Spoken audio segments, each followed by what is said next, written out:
Hello student, कैसे हैं आप सब। उम्मीद करता हूं आप सब अच्छे होंगे, मस्त होंगे, बेहतर होंगे, आपकी पढ़ाई भी बेहतर चल रही होगी। आज का जो हमारा टॉपिक है क्लास 12 फिजिक्स एनसीईआरटी में चैप्टर 13 में बच्चों, चैप्टर 13 में जो नाभिक वाला चैप्टर चल रहा है उसमें आज हम बात करेंगे रेडियो एक्टिव पदार्थ की सक्रियता के बारे में। साथ में इसका हम गणितीय व्याख्या या ग्राफीय निरूपण सब कुछ एक ही लेक्चर में कंप्लीट कराएंगे। आप लोगों से एक ही रिक्वेस्ट करता हूं कि यदि आप अभी तक पुराने वीडियो नहीं देखें तो उनका अलग से प्लेलिस्ट बेहतर रूप से बना हुआ है बच्चों, तो प्लेलिस्ट आप विजिट कर लें और बेहतर रूप से तैयारी करिए। चलिए शुरू करते हैं। सक्रियता का मतलब ये है कि कोई भी पदार्थ कितना सक्रिय है, और सक्रिय यहाँ पे रेडियो एक्टिव पदार्थ किसे कहते हैं, ऐसे पदार्थ जहां से स्वतः ही रेडियो एक्टिव बैक्यूरल किरणें निकलती रहती हैं, मतलब अल्फा बीटा और गामा किरणें निकलती रहती हैं, ऐसे पदार्थ को हम रेडियो एक्टिव पदार्थ कहते हैं। अर्थात बच्चों एक ऐसा पदार्थ जहां से बैक्यूरल किरणें स्वतः ही उत्सर्जित होती रह जाएं। अच्छा, बैक्यूरल किरणें में बड़ी परेशानी है कि बैक्यूरल किरणें हैं क्या, अल्फा किरण, बीटा किरण और गामा किरण। अच्छा, इसके बारे में बैक्यूरल का प्रयोग रदरफोर्ड के माध्यम से बढ़िया रूप से किया गया, जिसका हमने एक अच्छे तरीके से सेशन करा था बच्चों। कि एक मान लीजिए लेड का बॉक्स रखा और लेड के बॉक्स में क्या किया कि भाई एक रेडियो एक्टिव पदार्थ रख लिया। जैसे मान लीजिए यहाँ पर एक लेड का बॉक्स रख लिया, ये लेड का बॉक्स है, ठीक है, और यहाँ पर रेडियो एक्टिव पदार्थ रख दिया। तो देखा कि यहाँ से किरणें निकल रही हैं, तो कुछ निगेटिव की ओर, विद्युत सेल के निगेटिव की ओर, और कुछ पॉजिटिव की ओर। तो ये जो निगेटिव की ओर उसे अल्फा कण कह दिया, इसे बीटा कण कह दिया या बीटा किरण कह दिया, और जो किसी ओर विक्षेपित नहीं होता है तो उसे गामा किरण कह दिया। तो इस प्रकार से बैक्यूलर और रदरफोर्ड के प्रयोग के माध्यम से अल्फा बीटा गामा किरणों की खोज हो गई। कि भाई साहब हमने एक लेड बॉक्स रखा, लेड मतलब शीशा होता है, शीशा का बॉक्स रख लिया, हमने इसमें एक रेडियो एक्टिव पदार्थ रखा, और रेडियो एक्टिव पदार्थ रखने से यहाँ से अल्फा बीटा गामा किरण स्वतः उत्सर्जित होती रहती हैं बच्चों। ये चीज़ आपको पहले से तैयार रहना चाहिए, क्योंकि हम हर एक लेक्चर कराते हैं तो एक सीक्वेंस से कराते हैं ताकि आपको दिक्कत ना हो सके। तो यदि इसके पिछले जो भी लेक्चर हमने कराया उससे देखें आप, तो बेहतर रूप से आपको समझ में आ रहा होगा हम कहना क्या चाहते हैं। भाई रेडियो एक्टिव 6 समझा रहे हैं ना। अब जैसे मैं कह रहा हूं कि ये हमारे पास रेडियो एक्टिव पदार्थ है, यहां से अल्फा बीटा गामा किरण क्या है, उत्सर्जित हो रही हैं, अल्फा बीटा गामा किरण उत्सर्जित हो रही हैं। तो इस परमाणु में कहीं ना कहीं क्षय हो रहा है, ठीक है, तभी तो ये उत्सर्जित हो रही हैं। तो यही जो सक्रियता क्या कहलाता है कि कोई भी रेडियो एक्टिव पदार्थ कितने रेट से, कितने दर से वहां से अल्फा बीटा गामा किरणों को उत्सर्जित कर रहा है।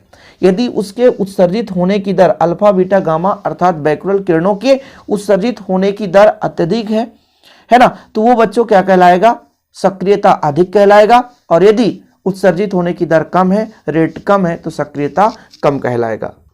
तो एक बार परिभाषा पर नजर डालिए। किसी रेडियो एक्टिव पदार्थ के क्षय होने की दर को उसकी सक्रियता कहते हैं, मतलब कितना तेजी से क्षय हो रहा है। और क्षय का मतलब वही है बच्चों कि किसी रेडियो एक्टिव पदार्थ को हम रख दें तो वहां से अल्फा बीटा गामा किरणें निकलती रहती हैं, अर्थात बैक्यूरल किरणें निकलती रहती हैं। तो समय के साथ कितने किरणें निकल गई तो वहां पे परमाणु का कितना क्षय हुआ, और वही क्षय रेडियो एक्टिव पदार्थ की सक्रियता कहलाएगी। और सक्रियता का मतलब कितना सक्रिय है, समय के साथ कितना तेजी से यहां से परमाणु की संख्या उत्सर्जित हो रही है। कहीं ना कहीं परमाणु के रूप में ही उत्सर्जन होगा बच्चों, सिंपल है, क्योंकि कोई भी पदार्थ होगा उसमें परमाणुओं की संख्या असंख्य है, मतलब आप काउंट भी नहीं कर सकते। 1 ग्राम पदार्थ में आप लाखों करोड़ों परमाणु हो सकते हैं। तो वही परमाणु अब चूंकि सोचो इतने सूक्ष्म होते हैं कि वो तरंग तो हम देख भी नहीं पाते हैं ना, अल्फा किरण निकल रही क्या हम देख पाते नहीं। जैसे मान लीजिए आपके टीवी में सिग्नल आ रहा है, क्या आप समझ पाते हो, बिल्कुल नहीं समझ पाते हो सिग्नल को, क्योंकि इतना सूक्ष्म कण होता है जिसे हम देख नहीं पाते हैं और वो तरंग के रूप में चलती रहती हैं। तो ऐसे ही अल्फा किरणें, बीटा किरणें, गामा किरणें तरंग के रूप में निकल रही होती हैं, हम तो उसे समझ नहीं पाते हैं। तो परमाणुओं का वहां से लॉस होना वो क्षय कहलाता है। इसलिए हमेशा हम किसी पदार्थ के परमाणुओं के क्षय को निगेटिव से दर्शाते हैं कि रेट निकाले तो रेट निकालेंगे माइनस dn, मतलब अल्प समय में n परमाणुओं की क्षय, और dt समय में परमाणुओं की क्षय रेट कहलाता है। दर क्या है, समय के साथ परमाणुओं की संख्या में परिवर्तन। तो भाई साहब dt समय में dn की कमी हो गई तो ये रेट हो गया, समय के साथ इन dt समय में dn परमाणु क्षय हो गया तो ये रेट हो गया। माइनस किस बात का प्रतीक है कि किसी भी पदार्थ से परमाणु निकलते जाएंगे तो परमाणु की संख्या में कमी होगी। हमारे पास कोई रेडियो एक्टिव पदार्थ है, वहां से परमाणु समय के साथ निकल रहे हैं, तो आप ही बताओ ना परमाणुओं की संख्या में कमी होगी कि नहीं, बिल्कुल कमी होगी। इसीलिए हम यहाँ पर रेट को हमेशा माइनस से दर्शाते हैं। ये चीज आपको तैयार रखना पड़ेगा। कहने का मतलब यदि टी समय में मान लीजिए परमाणुओं की जो 6 है वो n परमाणु है। इसी प्रकार मैं अल्प समय की बात करूं कि t में समय बढ़ा दूं dt, तो परमाणुओं की जो 6 होगी वो वृद्धि हो जाएगी n से dn हो जाएगी। माना कि मैं मान के चल रहा हूं, ऐसा कुछ है बच्चों कि t समय में t समय में n तो dt समय में dn। ये अल्प समय की बात कर रहा हूं कि t समय में n परमाणु थे और कहीं ना कहीं dt समय में जो 6 कितने हो गए, dn हो गए। हालांकि हम यहां पर n0 मानकर चलेंगे, प्रारंभ में n0 है, समय के साथ परिवर्तन है। फिलहाल जितना मैंने समझाया बच्चों वो चीज समझ में आ गया होगा कि किसी रेडियो एक्टिव पदार्थ के क्षय होने की दर, मतलब समय के साथ किसी पदार्थ से अल्फा बीटा गामा किरण के उत्सर्जित होने की दर, यानी कितना अल्फा कण बीटा किरण यानी परमाणु के रूप में वो बाहर निकल रही हैं, जिसे हम दर्शाते हैं टी समय में रेडियो एक्टिव पदार्थ के परमाणु की संख्या n हो तो r बराबर dn अपान dt।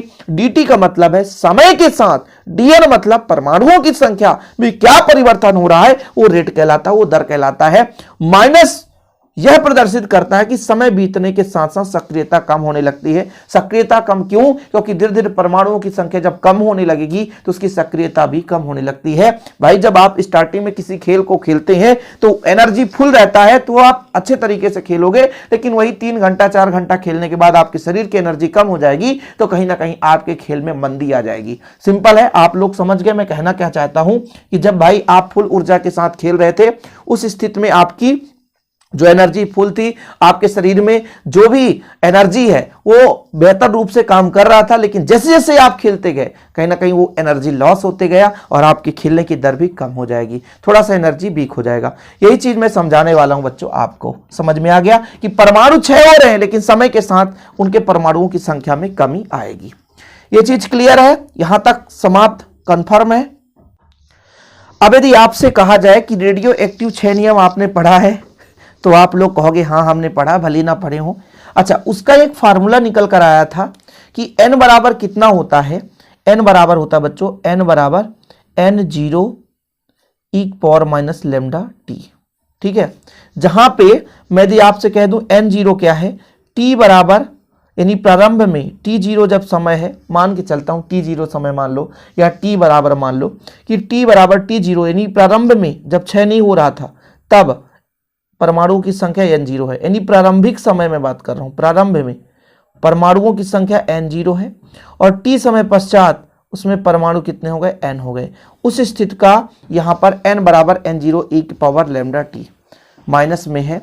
यह फार्मूला निकल कर आया था जब हम पढ़ाए थे रेडियो एक्टिव 6 नियम, रेडियो एक्टिव 6 नियम, तब हमने ये फार्मूला आपको कराया था। अब इससे मैं आपसे कह दूं कि रेट निकालो, इसके परमाणुओं की संख्या में कितना परिवर्तन, तो रेट निकालने के लिए मुझे क्या निकालना पड़ेगा, समय के साथ कितना n के परमाणुओं में परिवर्तन हो रहा, मतलब n की संख्या में कितना परिवर्तन हो रहा है। तो समय के साथ n का मान कितना है, n0 e power minus lambda t। देखो जरा लोग बहुत कंफ्यूज रहते हैं ये कहां से आ गया। देखो n0 बाहर रहने दो, d अपान dt e power minus lambda t, इसका अवकलन करेंगे। अवकलन e की पावर यदि x है बच्चों तो उसका अवकलन e की पावर x ही होता है, ध्यान रखो। जैसे यहाँ पे t के सापेक्ष e की पावर लेमडा t है तो वही रहेगा, लेकिन जो कांस्टेंट है इसके अंदर माइनस लेमडा वो गुणा में हो जाता है। थोड़ा समझने की कोशिश करेंगे आप लोग तो आप समझ जाएंगे, अन्यथा आपको दिक्कत हो जाएगी कि भाई साहब e power minus lambda T है, e power minus lambda T है, इसका अवकलन करेंगे बच्चों। क्या करेंगे, अवकलन। तो e की पावर टी का e की पावर टी ही रहेगा, लेकिन कांस्टेंट जो लेमडा है वो अवकलन में सामने आ जाता है, नहीं कुल मिलाकर minus lambda n0 e power minus lambda T हो जाता है बच्चों। इधर आपका dn अपान dt रहेगा, इधर आपका dn अपान dt। और हमने आपको बताया था dn अपान dt जो है रेट के बराबर है, r के बराबर है, तो हम इसके जगह r लिख सकते हैं। क्या लिख सकते हैं, r। समय के साथ परिवर्तन है बच्चों तो r, ये माइनस r हो जाएगा तो बराबर हो जाएगा minus lambda n0 e power minus lambda t। ठीक है, माइनस से माइनस कट जाएगा। dn अपान dt जो है हम इसको माइनस r क्यों लिख रहे हैं वो भी हम बता देंगे आपको। तो r बराबर निकल कर आ गया lambda n0 e power minus lambda t। ये चीज फॉर्मेट है। चूंकि आपको ये मैंने समझाया कि dn/dt मतलब समय के साथ n यानी परमाणुओं की संख्या में कितना परिवर्तन होता है, n का मान मैंने रख दिया, n0 कांस्टेंट ले लिया। e⁻x का अवकलन e⁻x होता है, जो भी कांस्टेंट होता है वो सामने आता है। अवकलन का ये नियम ही है, अवकलन का ये नियम है, ये माइनस के फॉर्म में बच्चों, ठीक है। अब dn/dt बराबर माइनस आर रख दिया, माइनस माइनस कट गया, आर का मान आ गया, रेट का मान निकल कर आ गया। यदि मैं यहाँ पे r बराबर इन जीरो को मैं n0 को r0 e⁻λt अर्थात r0 बराबर मैंने लैम्डा n0 का मान यहाँ पे रखा था, मतलब इसके जगह वैल्यू पुट कर दिया। अब थोड़ा ध्यान देना है भाई साहब, मैंने आपको बताया था रेट जो है समय के साथ कितना परमाणु की संख्या में परिवर्तन, निगेटिव। अब मैं यदि आपसे कह दूं dn/dt तो माइनस इधर ले आओ, माइनस आर, वही चीज तो यहाँ पे रखा, कंफ्यूज मत होना। ये पूरा विधिवत क्यों समझा रहा हूं, क्योंकि आप लोग लिखोगे कहां से आ गया डायरेक्ट सर, है ना, कि सर ये कहां से आ गया समीकरण, समय के साथ परिवर्तन, इसका अवकलन आएगा तो इतना आ जाएगा। dn/dt की जगह माइनस आर रखूंगा तो माइनस माइनस कट जाएगा, कुल मिलाकर इतना आ जाएगा।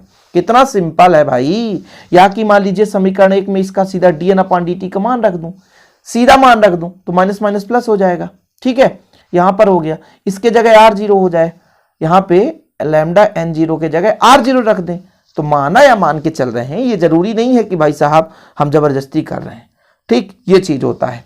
तो रेट जो होता है कुल मिलाकर के n पर डिपेंड करता है, परमाणुओं की संख्या पर निर्भर करता है।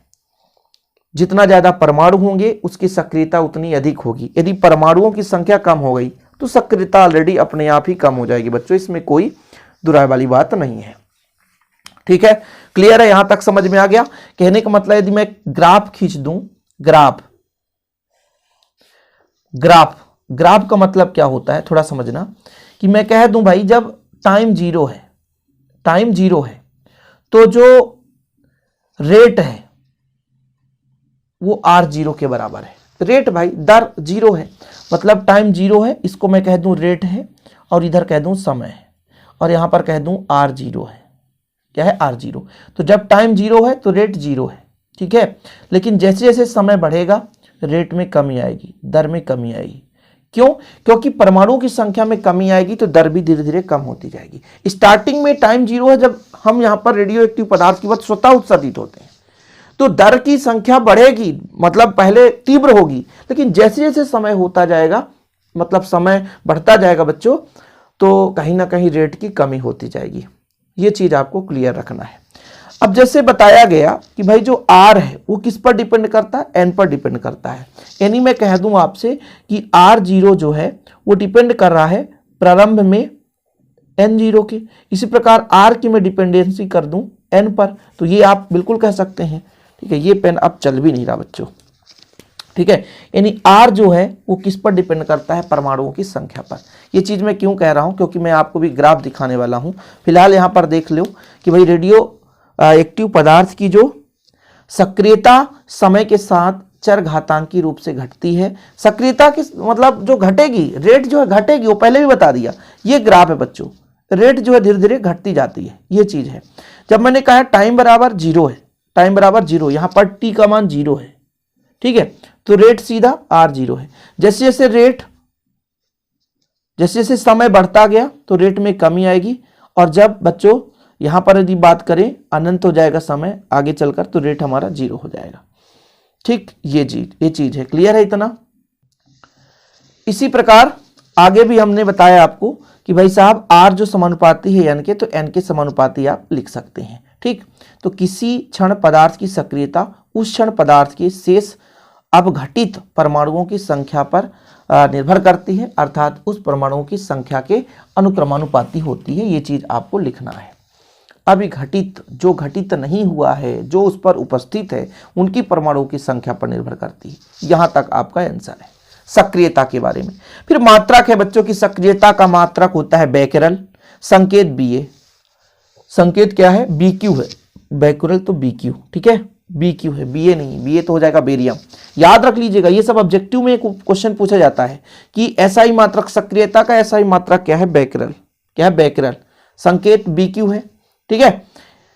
इसके बाद दूसरा मात्रक क्यूरी है, यह भी आपको तैयार करना, जिसका संकेत CI है। सक्रियता का दूसरा मात्रक क्यूरी है, यह चीज आप नोट कर लो। एक यहां पर याद कर लो, सक्रियता का SI मात्रक बेकेरल और एक क्यूरी है। क्वेश्चन बनता है 1 क्यूरी बराबर 3.7 गुणे 10 घाते 10 6 प्रति सेकेंड, यानी प्रति सेकेंड 6 हो रहा है। इतना परमाणु प्रति सेकेंड 6 हो रहा है। देखो कितने परमाणु प्रति सेकेंड, इतने परमाणु 6 होते हैं पदार्थ से। परमाणु की संख्या करोड़ों में है, लाखों में, अरबों में है। तो ये यदि आ गया कि 1 क्यूरी कितना होता है 3.7 गुणे 10 घाते 10 6 प्रति सेकेंड, या आप ऐसा लिख सकते हो कि 1 क्यूरी बराबर 3.7 गुणे 10 घाते 6 बैक्यूरल। ये बैक्यूरल बच्चों। सक्रियता के अन्य मात्रक भी रदरफोर्ड आरडी से दर्शाते हैं। 1 रदरफोर्ड बराबर होता है 10 घाते 6 बैक्यूरल। ठीक है, ये चीज है। तो ये ऑब्जेक्टिव है जिन्हें आपको तैयार कर लेना चाहिए। और आज के लिए इतना ही। अगले लेक्चर में हम बात कर लेंगे रेडियो एक्टिव पदार्थ की औसत आयु का व्यंजक। उम्मीद करता हूं बच्चों आप लोग समझ गए होंगे। इतना समझ में आया तो please like share and subscribe. और यदि नोट्स अभी तक नहीं लिए तो नोट्स ले सकते हैं। कांटेक्ट नंबर 9685299149, 9685299149 कांटेक्ट नंबर मैं इसलिए दे रहा हूं ताकि यदि आप नोट्स अभी तक प्रॉपर रूप से नहीं बनाए तो नोट्स लेकर आप तैयारी कर सके। ओके बच्चों, जय हिंद, वंदे मातरम।